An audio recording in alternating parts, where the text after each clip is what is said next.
So I thought I'd kind of check in and give like a sort of a gratitude. I am almost at 700 subscribers, and I know for a lot of people they would laugh at that. But I've been on a YouTube journey for 9 years, and I've been up and down. I've changed my channel from this to that or something else. And so for me, 700 or to get to 700 is huge. I know the monetization, all that doesn't start till 1,000. However, 700 is going to be huge. And also it's the stepping stone, right? That is something about life is that there are these major moments because even when I hit 1,000, then it's going to be like, getting to 100,000 subscribers and all those different kinds of things. So you get the plaque, but really it's about, having those stepping stones and getting where you are, but it's also realizing that, the walk of 1,000 steps is done one at a time. So 700 for me is a huge milestone. And as I've grown along, I've spent so much money and so much time listening to different experts. And then I even watch people on their own YouTube channel. They tell you, you do this and you do that. And then you see the type of audience that they have and the type of videos that they have. And what I've really come to discover is that, at least for me, and I also see it evident for other people, each YouTube journey is individual. It is about the type of content that you want to create. It's about how you want to present yourself. It's about who you are. And for me, I just don't seem to fit into a niche. There's just so many things that are happening for me. And I've begun to really incorporate the idea that I am my niche. I am the person, I am creating content that I find interesting. And perhaps that's slowing down my growth.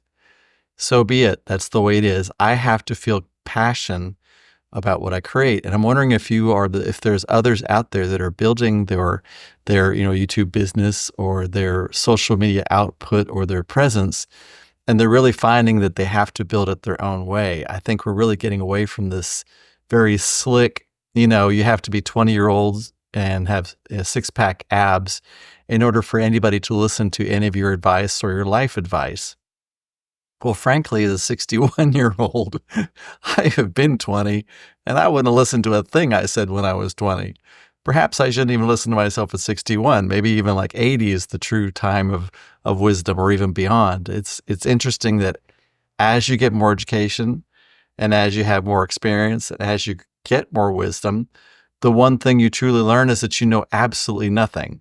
That is what you learn. That's interesting that you go from this idea that you have it all wrapped up and you have it all understood to this idea that you know less and less, that there's so much more to learn and to know and have a grasp of, and how as you know more and as you get more information, more wisdom, and more knowledge, you understand there's the grasp of how little you even have a grasp of.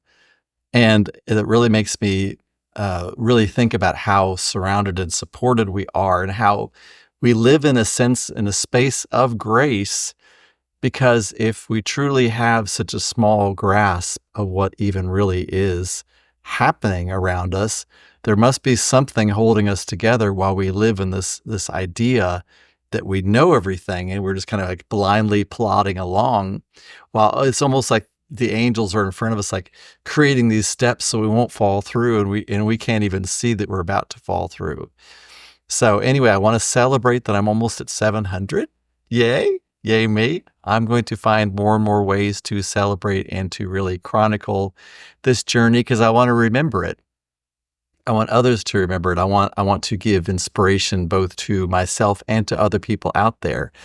And that it's not necessarily about the end goal, that's when you become something important. You're something important all along the way. It's really who we become as we go through this journey.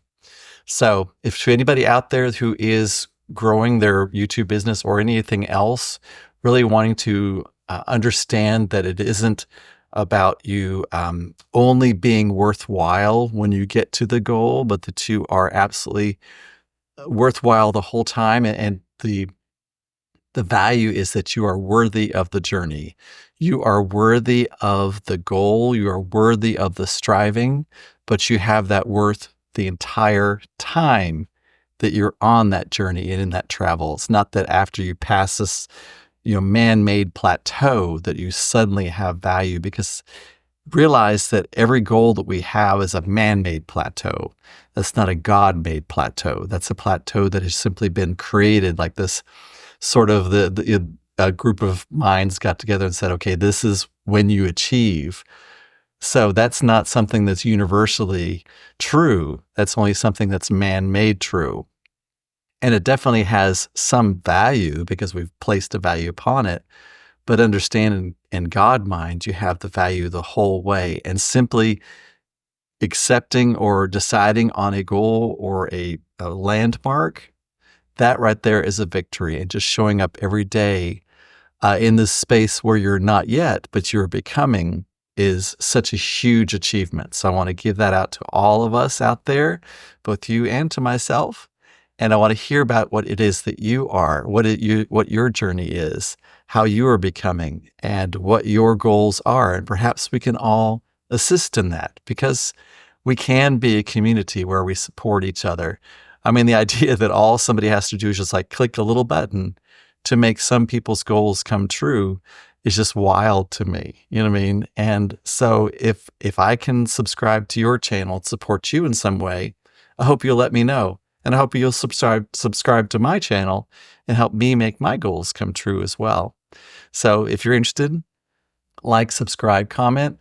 Would love to hear what your goals are, what your journey is, and help you in that. And until later, love, peace, and release.